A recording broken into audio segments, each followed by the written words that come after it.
Social drama. We all love a bit of that, except if we are in the centre of attention of it. You'll love it when the rumour of your classmate spreads that they've been cheating on their boyfriend or girlfriend, or they're getting a big argument in school right in front of a group of you, watching, spectating, and enjoying the moment. And as a person with autism, it is similarly as engaging as for any neurotypical person. But when you are the centre of the drama, the effects can unravel tenfold, and that can be really bad for your mental health. Your anxiety is coming out of nowhere. You may feel depression when you're home, like, I can't deal with this anymore. It's really, really damning on your mental health, and you don't want to be part of it. But you've got to realise that social drama is temporary. It's like water, it's very fluid. When the river flows, the water goes across it, and then it leaves the river. The river represents the current curriculum, whatever's going on in the life at your school. And like anything, it passes and everything moves on. Let me tell you the story of the time I was most affected by social drama, the very weird mental health consequence it had on me, and how you'd overcome that, how you deal with the fact that it's going on. So back when I was 16, I was having a fling with this girl in the summer. Then I showed interest in another girl, and she happened to be her friend. So she talked to her, and then the girl I had a fling with, she was a bit upset, but nothing out of the ordinary. She said, "Oh, are you gonna stay with me then, or are you gonna go off on your own and talk to other girls?" And she gave me a day to think about it. But in reality, it was just a response to the situation. It wasn't like a couple who are married having a divorce discussion. It was nothing like that. But in my head, it was. I'd never had experience with a girl giving me an ultimatum before. And having autism, I respond to different social situations with different stimuli. And this time, it was very unique. I sat on that decision for a while. I went to bed that night pretty afraid of the consequences. Like I've mentioned before, I don't like change. It makes me upset. I can't deal with it. So I went to bed that night thinking that one day ultimatum was like Armageddon. And I thought, I have to decide tonight what I'm going to do. So I went to bed, slept well, until I was starting to wake up.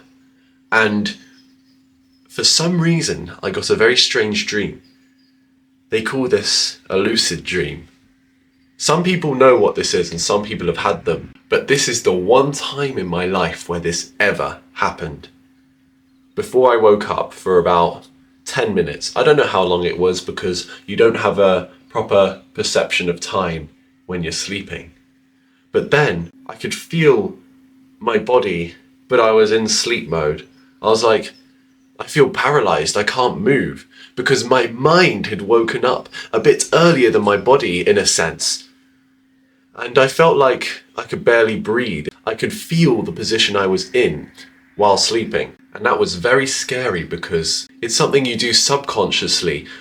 But for once in my life, I was being aware consciously of my body in a subconscious state. It was so weird, but this had never happened in my life before. I'd never got this worked up over a silly text breakup, but here I was, lucid dreaming.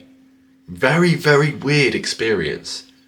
And finally, after what felt like forever, like an hour, but was probably about 3 minutes, I woke up and I felt normal again.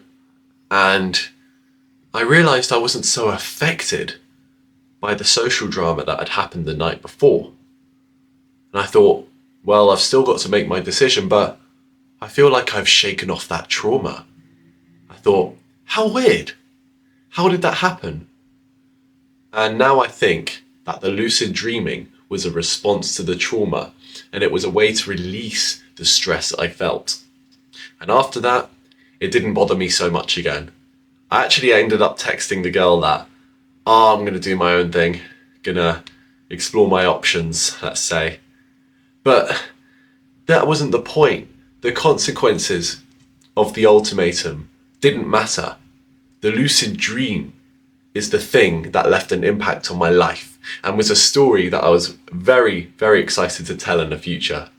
And here I am telling it. So I'm briefly going to describe what social drama feels like in your brain. You know what RAM is on a computer, right? It allocates memory for running programs. Social drama is like a task that takes up half the RAM in your brain. So if you have a 16 RAM computer, it takes up 8 RAM. And this affects every other process in the computer. Every silent background program becomes a lot less efficient. It runs more slowly. Everything becomes foggy. This is what we call brain fog. It's blocking pathways in your brain. Being in social drama does this to you. It clouds your judgment. It makes you worry. It makes you go into fight or flight mode. And that's not a great state to be in. It's okay for this to happen sometimes. You know, it's one of our survival instincts. It's got to kick in to save us from being metaphorically hunted, but that's not a healthy state to be in all the time. If you remain in this state for an extended period of time, your cortisol levels go through the roof, and this causes you to stress out. You feel mentally worse, and you need to clear your brain from it. Social media is the way social drama unravels these days. It's no wonder that my lucid dream happened because of a text I received on social media, is it? And I can give you many instances of where social drama also affected me. For the first 2 days of my lad's holiday when I was 18, an argument with a friend really ruined my mood, and I couldn't enjoy it so much. And it makes me wonder, why do people crave attention? You know it attracts social drama, right? And that's not good for your mental health. No one likes that at all. Is it because I'm an autistic person? I didn't get enough attention as a child from my friends? Is that why some people with autism want social drama metaphorically? They don't really want the drama, they just want attention. It just so happens that wherever attention goes, social drama follows. I think that's a really introspective point to sit on. Let's think about that for a while. Do you ever crave attention? Do you ever realize the social drama consequences of it? Have a think about that for a moment. That's actually pretty powerful, and it could save you a lot of stress, anxiety, and depression caused by social media usage. Just think about that for a moment. And what's the solution to avoiding social drama? I believe, and this is what works best for me, that you should avoid it entirely. By going on social media, you are increasing the chances of coming across an argument in a group chat. Let's say when you're 15 years old, you're in a Snapchat group chat and an argument breaks out. Don't get involved. Just watch it. Don't say a word. I remember this happened between two of my friends once. My name was mentioned. I didn't say a word. You can message them privately and say that you agree with one of their points. That can help boost their mental health, knowing that you're on their side. And you can give words of support to the other.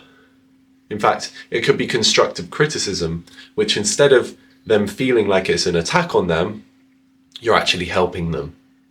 So that would help out. But overall, now that I am a 21-year-old man, I've realized that I'm so beyond social drama. It's so mentally taxing. We've got responsibilities now. I've been an adult for 3 years. After 21, there aren't really any more significant markers of growth, let's say. You know, over 21 events are the oldest age bracket they have for some of these fancy events here in the UK. And there's nothing else for me to gain from all this social drama. It was good while it lasted in my childhood, getting involved in fights and arguments. It was all fun and games. But now it's time to move on. Please let me know your experiences with social drama in the comments. And if you have autism, because that may enhance it. I'd love to hear your stories. So thank you very much for listening. Take care and see you in the next video.